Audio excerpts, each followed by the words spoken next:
Um, well, we just unmuted. We made a big time mistake. So we're going to start this over again. This is Bart Sharp and Alethiea Sophia, and we are at Becoming Quantum Conscious at United Public Radio and UFO Paranormal Radio out of New Orleans, Louisiana. And we are at LeConce. And I hope everybody that was looking at us saying, where are their voices? We were muted, and we had to whip the technical director on that one, which would be me. And I'm not really into self-abuse, but so we'll just move on. Today's topic is becoming the principles of light embodiment. And kind of like we have a live audience here today at LeConce. People that are staying here have graced us with this presence. And we really thought it would be kind of fun to do this, to have people here and not emptiness. Now, Alethiea was with me 7 weeks ago, and we were exploring this topic, and she was, gosh, in a room with her dogs, I think, in the background. Yes, yeah. And it was really quite wonderful. I can hear them trying to get in. Is that what's trying to get in? Yes, Yeah. behind the green door are all the dogs, and they're wondering what Mama is doing in this room with this strange man. Well, what are we doing today? Oh, Well, it's a very special day. special day. Our dear friend over here reminded us it's Pentecost. So there's a lot of energy for our gathering, which is wonderful. We're going to speak about that later. What are we doing today? We're channeling some light, I believe. Yes. Yeah. And the Pentecostal light is a great example of you can bring in any energy possible. And you think of something like Pentecost, it's been practiced for hundreds of years. Therefore, it has a consciousness. Therefore, it's accessible because people have laid it down, and therefore you can access it. Just like when people come here to Southwest France or to Lacan in this beautiful hotel here, and it's in the Magdalene area, but it's also in the Cathars area, this ancient holy people. You are in that energy, as they say, and you can dial it up. If anyone's wondering who are the Cathars, well, I think we would be quite accurate in suggesting that they are the spiritual descendants of Mary Magdalene. So there's a very obvious and very strong presence here. And for some of us, it is something that cannot be denied. It brings you here by the heart. It deposits you here and says, this is where you must live. And you have no choice but to obey. And it's thick and it's strong. And even when you go back to your homeland, you dream about it. You see references to it, symbols, books, movies, music. It will not let you go until you show up. Yes. And surrender. And why is, and it comes up with the question, is this coming from your head, your heart, a greater consciousness, out of your body? And I'd probably, go with out of your body. It's like it's recorded in your body, and your mind has to follow. Your body is part of your, one of the parts of that would be your ego. And it's trying to nudge your ego aside and saying, there's a spirit much bigger and much more profound. I want you to listen. Wake up and feel what is going to draw you here. It won't let you alone. And that's part of what light embodiment is what song of some of a higher power really resonates with you. Let's talk to somebody in the audience. I'm horrible with names, but she was telling me about homeopathic remedies. And when she was talking about it, light was showing up inside of her because that's her path. It's her affinity. And it has a lot of different ways of happening with people. And you took this journey saying, I'm going to come to Southwest France just Yes. on a whim. Yes. And the light, when it came into my system, was slightly erotic.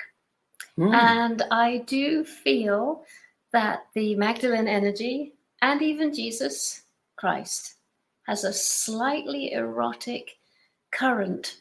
It's filled with desire. It's filled with longing. It asks you to give of yourself completely, as you would the beloved. So if you imagine that I'm sat here in the south of France being very still in my meditations, think again. No, it moves me. I'm dancing, I'm praying, I'm gesturing that full body surrender. Yes. And so are these ladies. Yes. And when we talk about erotic, I think it's like, how do you feel the space between your hips? How do you feel that energy that makes you feel alive and moves you? And it's kind of the beginning of this flow of the earth coming up into you. And then you take a journey. You follow that light. And I like to see it as light. Yes. That's what the principles of light embodiment is understanding many vibrations. Yeah. I remember in the book Anna, Grandmother of Jesus, just as I'm beginning my research on Mary's Essenes and perhaps a second Jewish settlement on the sides of Mount Bugarash, which is our sacred mountain. And so Claire Hartsong, I believe, said Mary Magdalene would walk barefoot across the land, and every footstep was a sacred kiss. So I was thinking of Nebius, our local labyrinth. What must that be like to be so conscious that every footprint contains an intimate kiss to the moss, to the rocks, to the soil, to the earthworms? And so obviously I went to Nebius and did exactly that. And again, that erotic energy, and maybe even erotic's the wrong word because we've been using it so much for human pastimes. Yes. What if it's not limited to human pastimes? It can be as simple as learning how to walk like a cat. Yeah. And how they feel their whole body when they walk. Yes. And they're just in that synchronicity of that experience, and they're totally present in the moment. Of course, we have this thing called applied defensive systems or ego, or I like to call it a masculine side. In other words, we really start this way. We really start as light embodied beings as a baby. It's all there. It's all there for us. But yet we have traumas. We're told no. We're told to shut things down. And sometimes we're just plainly overwhelmed with how we were treated as children. And so that feminine side, and this is how I think of the divine feminine, is the feminine side is that inner child. And it somehow gets pulled over to the masculine side in defensive systems because we live in a school of hard knocks. And part of that process is learning how to come back. How do you come back as an adult to be that child of light? And it's a lot more fun, I think. Well, maybe being a baby is fun, but as adults, you have more options. Yeah. Being a devotee of the Gnostic path, I believe I'm finally settling into one of their central truths, is that evolution comes at the meeting of polar opposites. Say that again. That's a bit heavy. Evolution is made at the meeting of polar opposites, light, dark, male, female, in, out, above, below, man, woman. Yes. Pain, ecstasy. Law and order, creativity and spontaneity. Yes.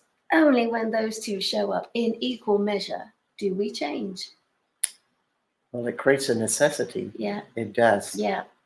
And we don't like it. We don't like it when the two are meeting head to head like two serpents. Yes. But that's the energy it is of the new. And the more we evolve in light embodiment, what you talk about that is almost like polarity. Polarity is one of those ingredients in it that we're fighting. Maybe we're going in one direction and this one's working against us, and we're finally confronted in an issue, and they collide. And light and dark, or all of those other great examples, show up in different applications. And the more we're in light embodiment, we do not have the polarity anymore. I think that's, I mean, if even since we've talked about Mary Magdalene, might as well talk about Jesus. And I always think about, well, what would this be like when he's on the cross, and did he have a non-polarized point of view? It's like, well, this is the job I've taken on, and yes, it really hurts, but I'm going to follow this through.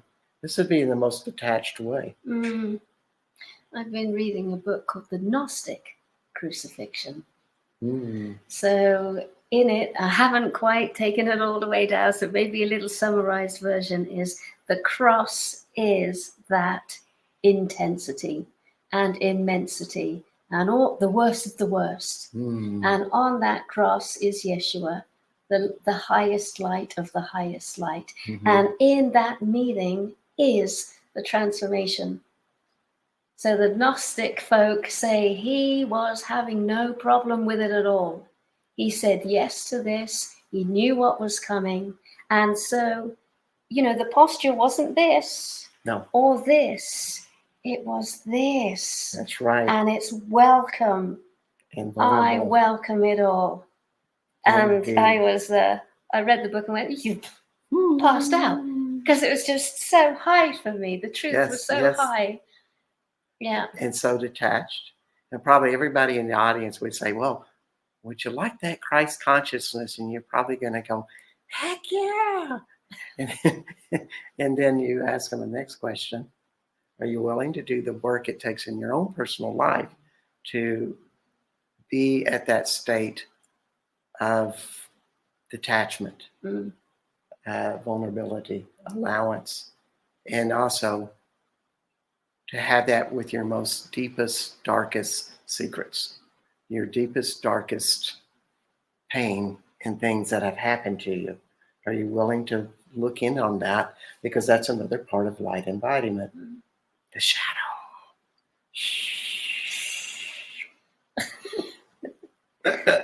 I mapped something during the Passion. I said to myself, okay, what's actually going on here? And I came up with 5 wounds of love.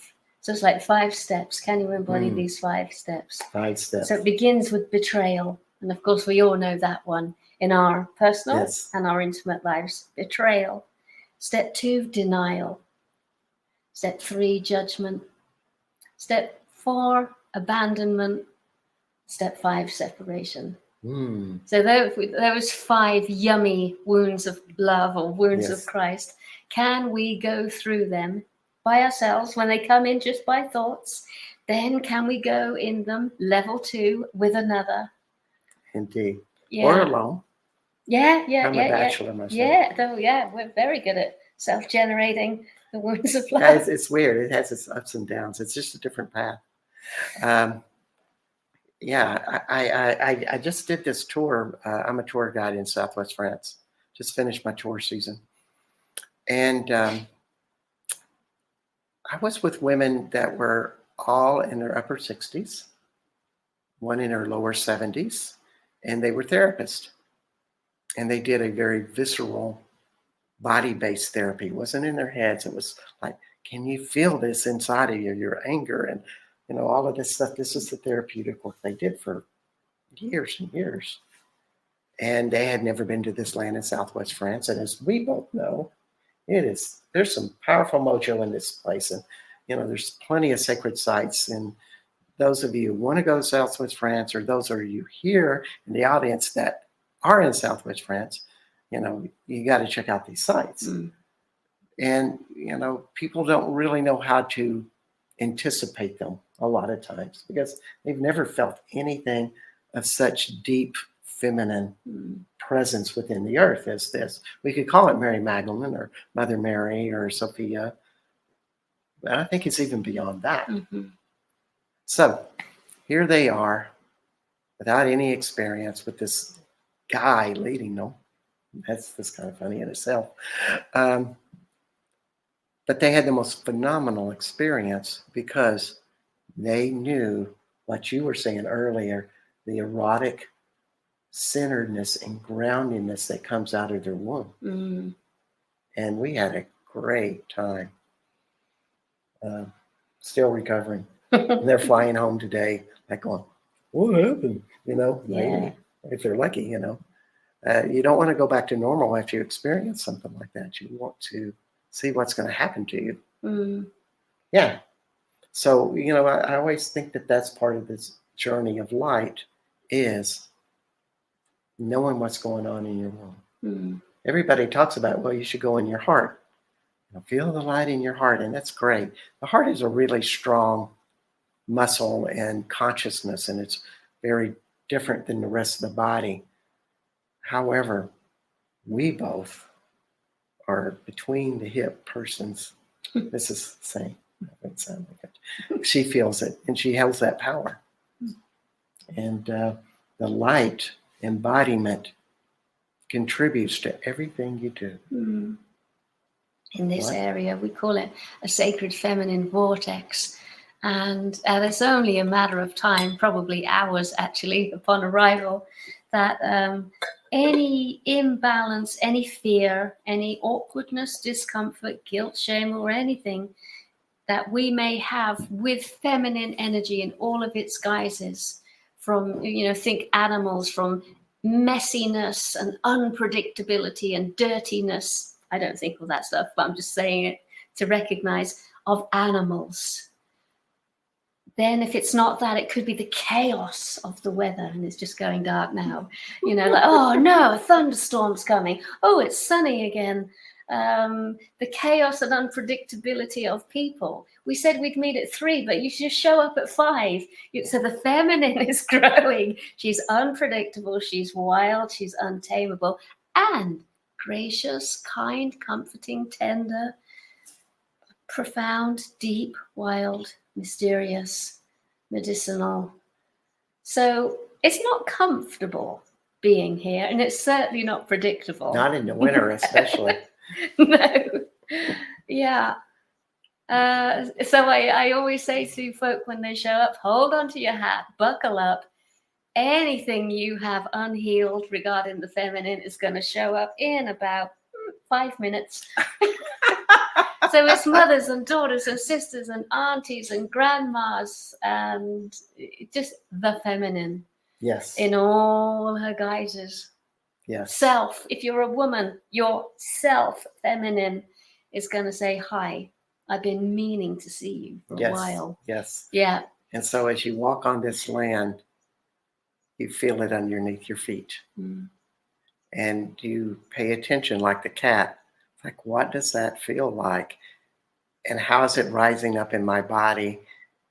And where is it alive? And where is it that I do not feel it?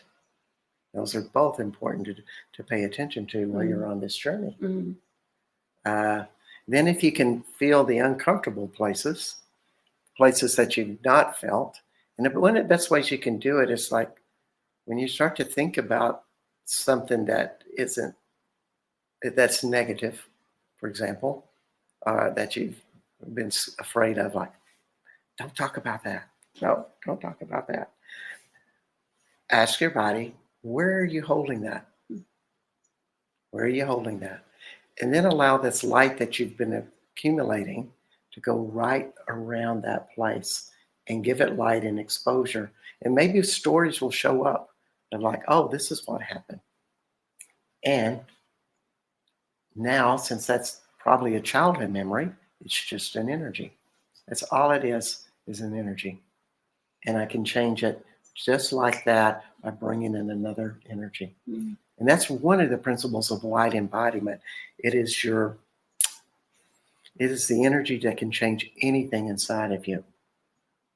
But the first principle is You have to understand and feel viscerally where it is. And that's what a lot of this training is. This is my first line on my notes that I've not used. Crossover from intellect to visceral.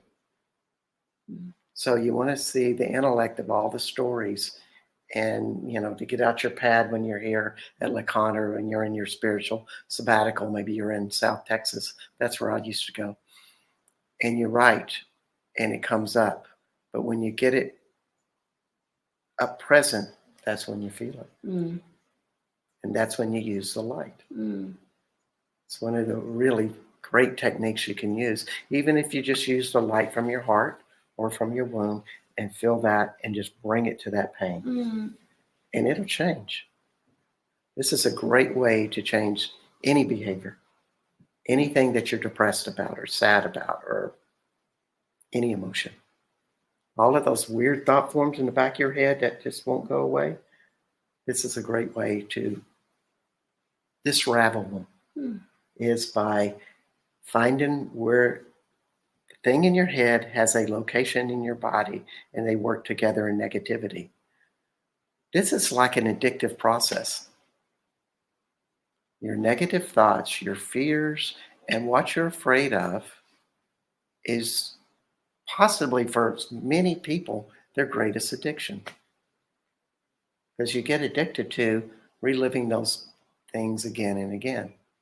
And it feels good to be in pain for some people. Some of us we have the courage to look into it enough to where we finally unravel it. And then with the light work, you can address those energies by just taking the light of your heart and taking it to that stressed place.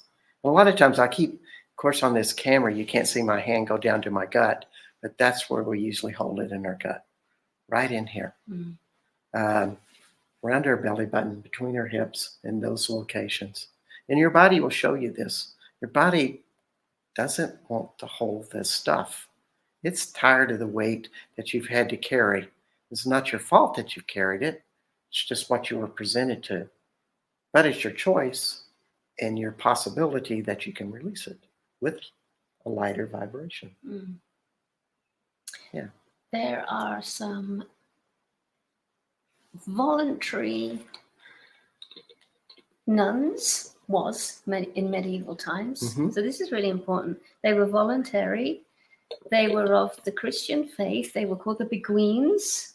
Maybe you ladies have heard of these women, the Beguines. But they held a monastery and a sisterhood, but all voluntary. So the Church of Rome hadn't approved them, but they were recognized by everybody as sisters and nuns of a theological society. But they were quite mystical. And they came up with this term, divine depths. Divine depths. And say the name of those nuns again and where they're located. Beguines. Beguines.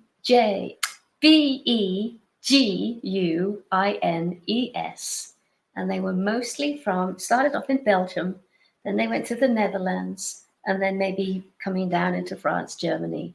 Okay. But, your neck of the woods, mystical nuns, and they spoke of the divine depths. And in the divine depths, that's where you find your despair, your dark night of the soul, your dryness, your spiritual dryness, your aridity, your praying, nothing. And we don't like that feeling. But they said, this is God being extra intimate. So God trusts the Beguines so much now that he or she will show a little bit more. So the pain and the sorrow and the dryness and the despair is God showing a little bit more than he does to normal people. And so instead of despair, it's like, wow, I can feel God's despair. And so in that moment, they're back to their prayer with extra vigor, extra energy, and of course, response. You might even think of it as an opportunity to have pain once they have learned that tool. Yes. Like, Oh boy. Yes. Another limitation I can unravel. Yes. Yes. And what happens when you unravel all of this good stuff that's limitations that, most of the world is like living in this pain and trying to repress it, hate it, avoid it, drink it under the table or worry it under the table. But it's really just an opportunity because we all have it. We all have things we've unresolved because that's part of being human. Mm. I don't know anybody. Being at Le Conte, Petey and I are often daily. No. Mhm. Because of the enormity of it. Mhm. And I'm noticing I just cannot forgive him. I have a big long list Uh-huh. of why not to forgive him. All these little resentments I've stacked up since being here, because obviously to make this run, it's got to be 50-50. Mm-hmm. And if it's 80-20, the other one's going to start to get resentful. So I'm in this process, I'm talking about the wounds of love, of saying how effortless it is and the divine depths of the Effortless? I don't think that's in the vocabulary. Here I am, jammed. I'm jammed. I cannot find my forgiveness. Mm. I'm pretty sure I will. But we're talking about, so in this live moment, I am jammed. Mm. I cannot soften and offer forgiveness.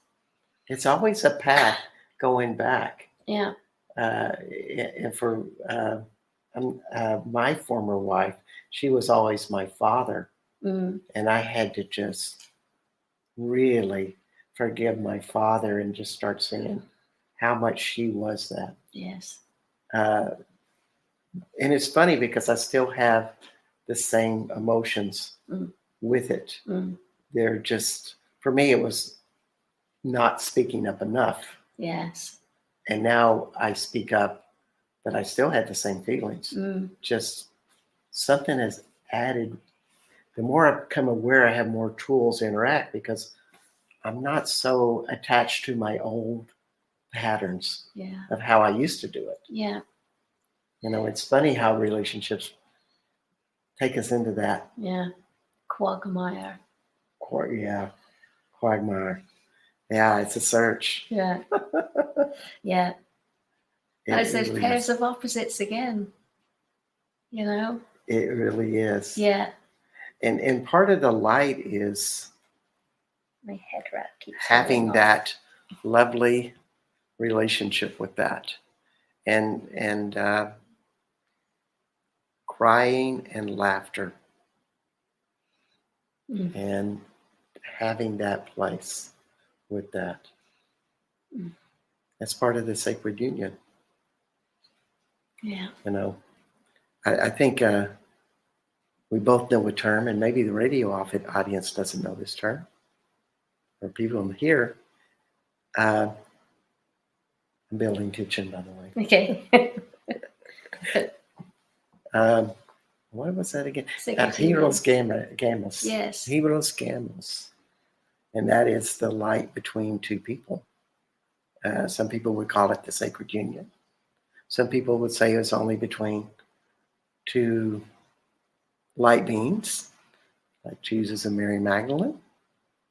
I have a lot of theories with it, but also it's a sacred union between two people who are really willing. And to allow, even if it's not all working, can you still open up in light with that person or be willing? Yeah. It has so many levels. Any reflections on Heroes Gamos? I think I first came across the term sort of when I was researching Druidry or paganism, that a ripe woman of the clan would take on the powers of the goddess, probably on Beltane, 1st of May, and that the most virile of the men in the clan would take on the power of the god.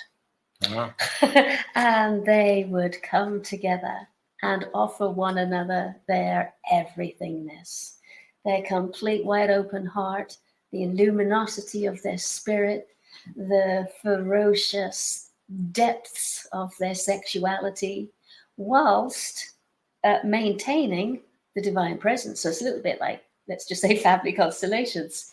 You surrender yourself and allow in the Almighty Self. And this was done not just for them. So it's not a self-fulfilling process. It's for all the people. And of course, all the people are witnessing. So there's a circle of the rest of the clan watching this hugely intimate act. So that's going to be a lot of energy. Oh, yeah. And you've got to be really careful. Yes. Because as we know, those practices in certain epochs, Egypt, probably Rome, definitely, fell from grace. And it really wasn't a uprising of this harvest for all the people, for all the animals, for the seasons, for the food, for the water.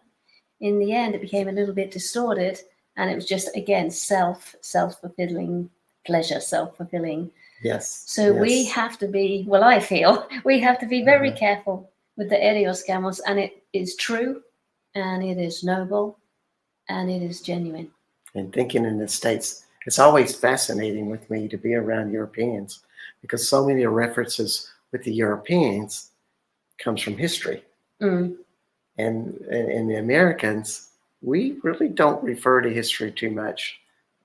Maybe it's because we're a young country, but we're more like, let's have it in the now, you know? Yeah. Let's create in the now. We'll be present in the now. It's just funny how that works, but you know, they're trying to do sexuality with a tension and release, as opposed to pure expansion. And if the couple in the circle maybe would be able to learn how to be part of the community and expand and be in all of that and be a master of that, they might be in light embodiment. Yes. You know, how much can you include, even when you're talking to somebody? Are you in your head or you're in your heart? You know, everybody, most people are in their heads. They're trying to think about what is the right thing to say.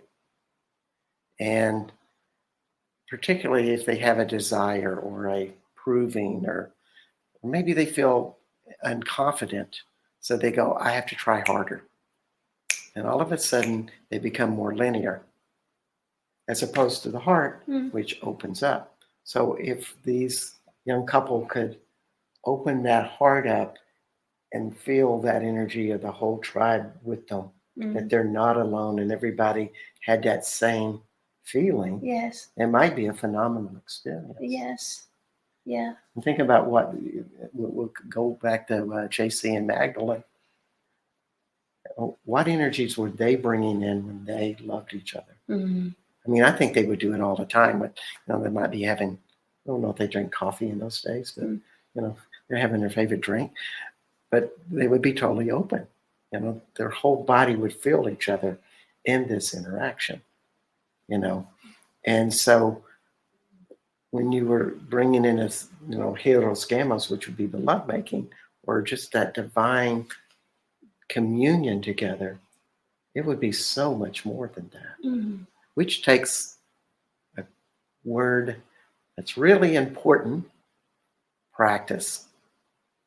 How do you practice being a light being? You know, there's 101 tools. I don't know anybody who has a book on that yet.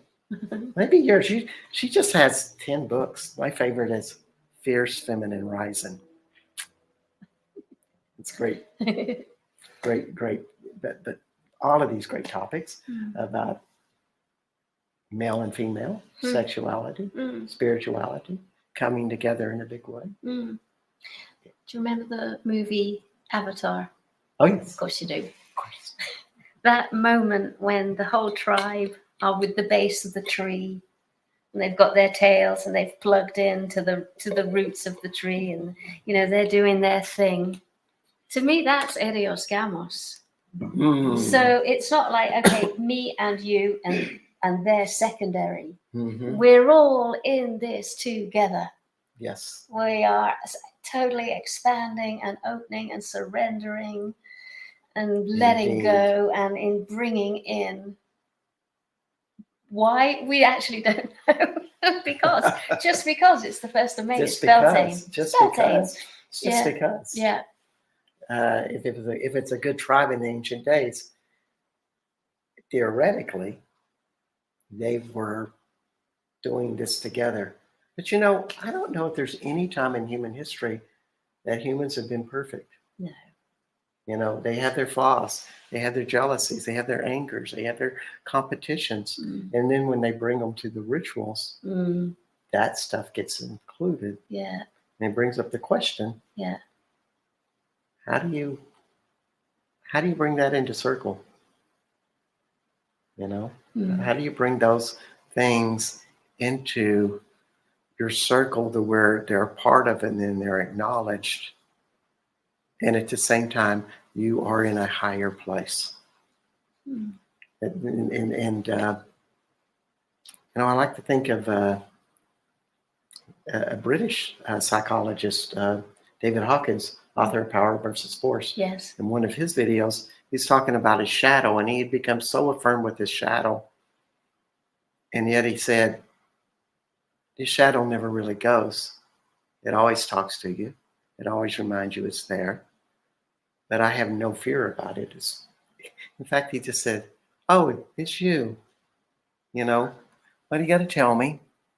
Is there some message you need to tell me? It's something important. Okay, thank you very much. And then we move on. But there was no resistance to his limitations. He just gave himself allowance.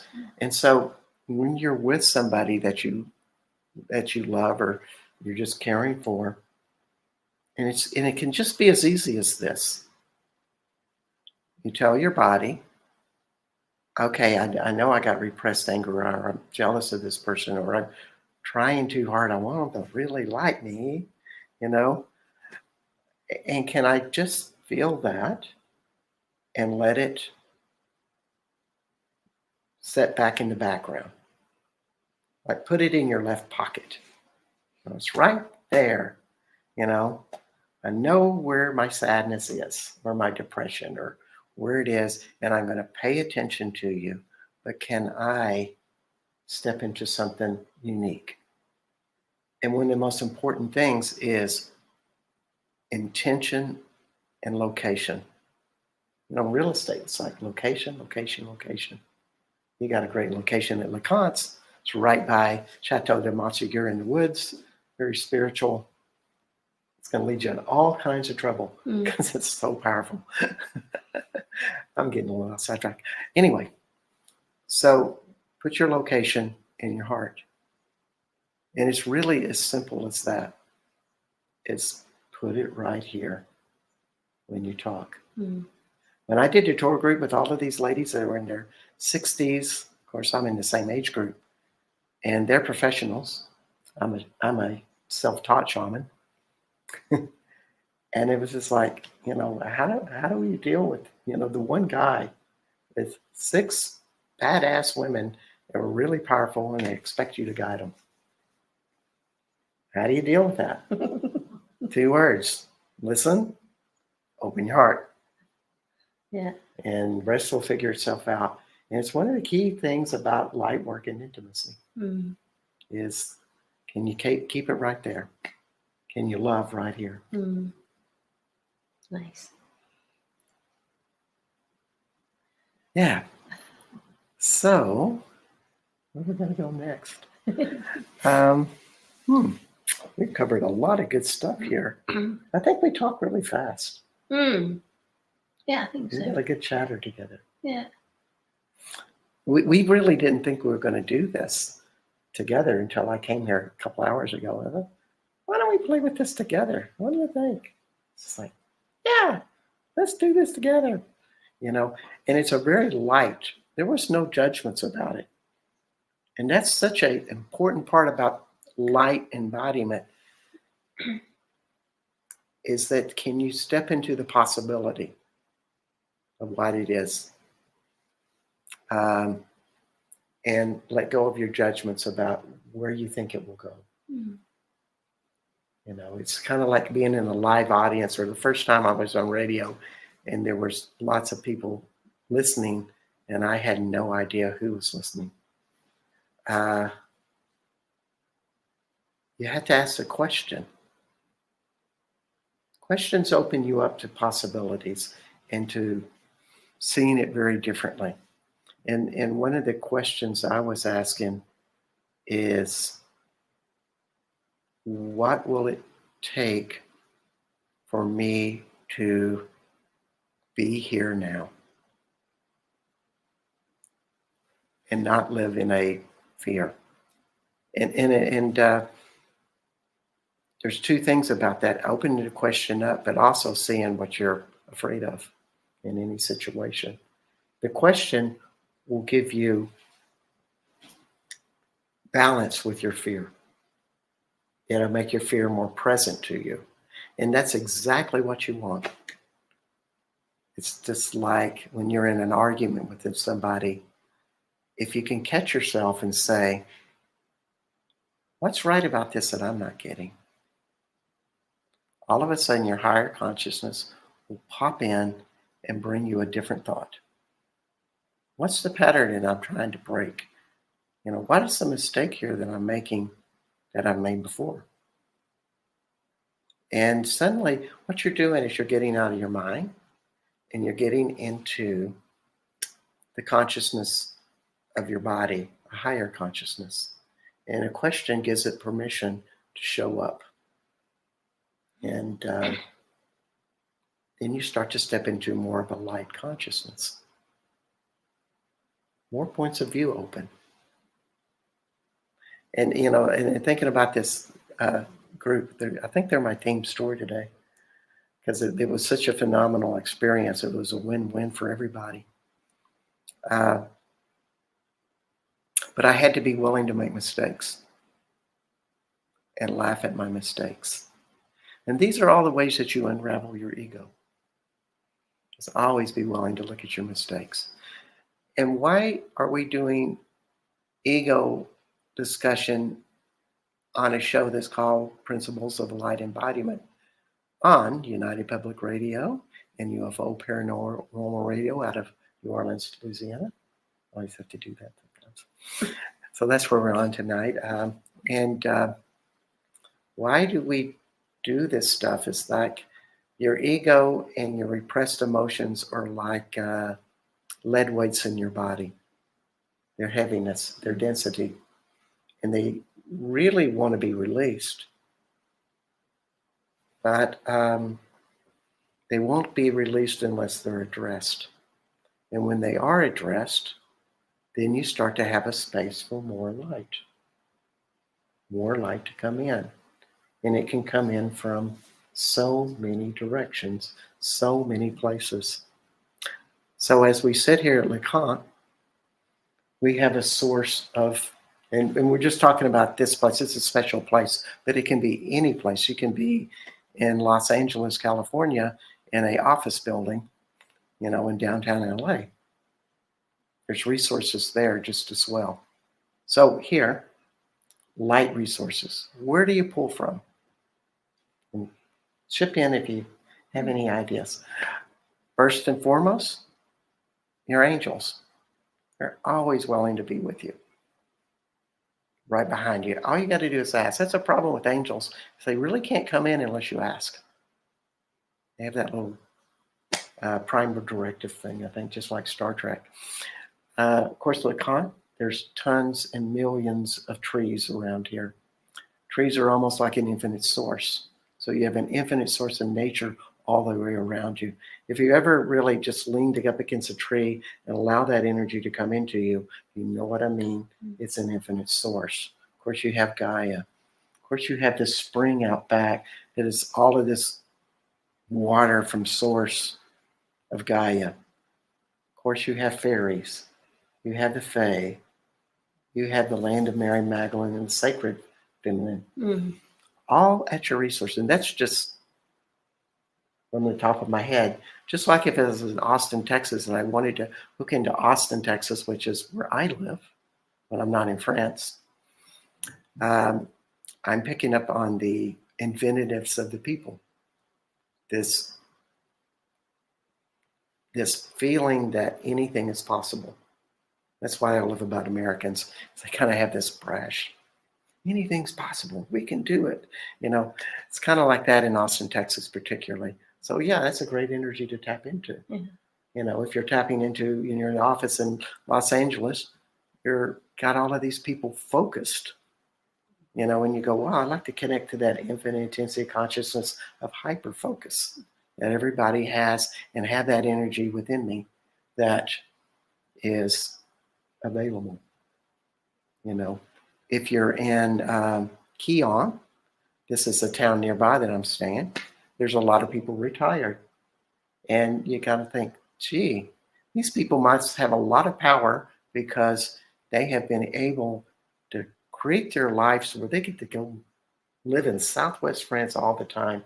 They must have some kind of mojo working for them because they have that energy. Yeah. I'd like to connect with that energy and bring that into my embodiment.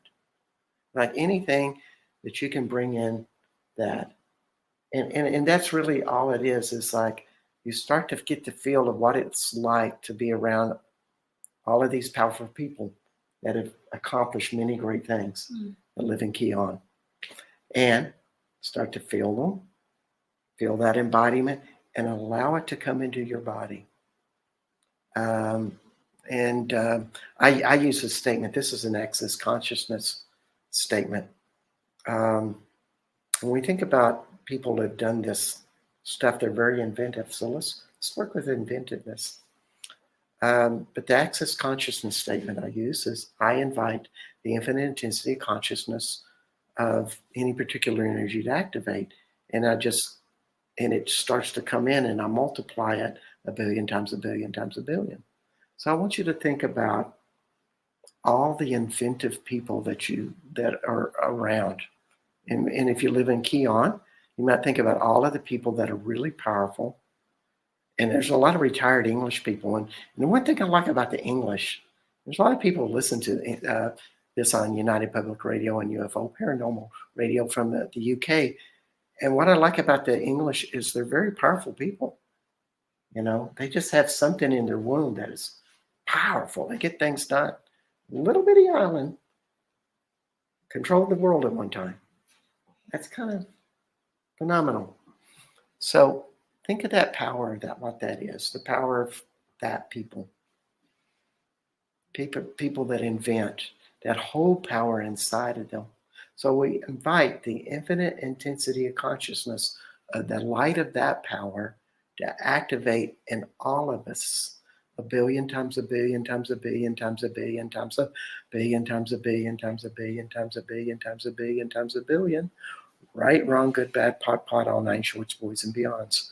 So that is an access consciousness activation statement. And we're just going to play with another activation statement or two here. Everything about the feminine energy of this land. I've walked this land. Just think about this energy of Gaia, the earth, ancient. Whatever that image is in you, what does it feel viscerally inside of you? So we ask the infinite intensity of consciousness of that energy to activate 1 billion times 1 billion times 1 billion times 1 billion times 1 billion times 1 billion times 1 billion times 1 billion times 1 billion times 1 billion. Right, wrong, good, bad, pot, all 9 shorts, boys, and beyonds. And you may be thinking, well, I'm 8,000 miles away, and energy work doesn't work on radio. And I'd have to say that that's not true at all, because there's no such a thing as time and space. And the internet does work quite well about transferring energy. And what does that tell you about you? Your energy can go everywhere around the planet. So everybody that is in their heart consciousness, that is in a place of higher love, higher vibration. We'd like to connect with all of those people. And we ask the infinite intensity of consciousness of that light energy to activate with not only everybody here in this room, but everybody that's listening all over the planet, and everybody that's not listening all over the planet, to connect to this energy of light. So just feel light going everywhere in your body, 1,000,000,000 times 1,000,000,000 times 1,000,000,000 times 1,000,000,000 times 1,000,000,000 times 1,000,000,000 times 1,000,000,000 times 1,000,000,000 times 1,000,000,000 times 1,000,000,000 times 1,000,000,000 times 1,000,000,000 times 1,000,000,000 times 1,000,000,000. Right, wrong, good, bad, pot, all 9 shorts, boys and beyonds. And what is the light that you hold inside of yourself that's yours? The God within, the Goddess within. What is that special place inside of you that is just pure light? So would you be willing to activate that and just listen to your body? It might be in your heart. It might be someplace else. Where do you hold that affinity? Like, I love this power inside of me. I feel it very strongly. Where's that inside of you? And we ask, activate that energy 1,000,000,000 times 1,000,000,000 times 1,000,000,000 times 1,000,000,000 times 1,000,000,000 times 1,000,000,000 times 1,000,000,000 times 1,000,000,000 times 1,000,000,000 to the Godzillion. Right, wrong, good, bad, pot, all 9 shorts, boys and beyonds. So I'm hoping everybody all around the world is feeling a little bit lighter. I think it's a wonderful thing to have a tool that you get to be on the radio, talk to thousands of people, and activate consciousness. It's a lot of fun. And what's fun is a very important part of light embodiment. It's fun to have light embodiment. So keep in touch with your heart. Keep in touch with your body. Walk like a Magdalene. Walk like a cat. Whenever you have issues, deal with them and move on. This planet was meant to be a fun place, even though it's painful. So thank you, Alethiea, for being here today. Yeah, I enjoyed it. Thank you so much. And Alethiea has written 10 different books. She does workshops all over the world. And she's available through private sessions as well as workshops. You can rent a room at LeConte, and maybe she'll be here. So she travels a lot. But it's an amazing place to be. And of course, I'll be back here next week with another show. And I'll be leaving back in Austin in a couple of weeks after this and doing Austin stuff. But really glad everybody came to United Public Radio and UFO Paranormal Radio on YouTube, Facebook, and also Roku. We're on cable. So you can catch us in all of these places. And we really wish you the best, and hope you have more light in your life.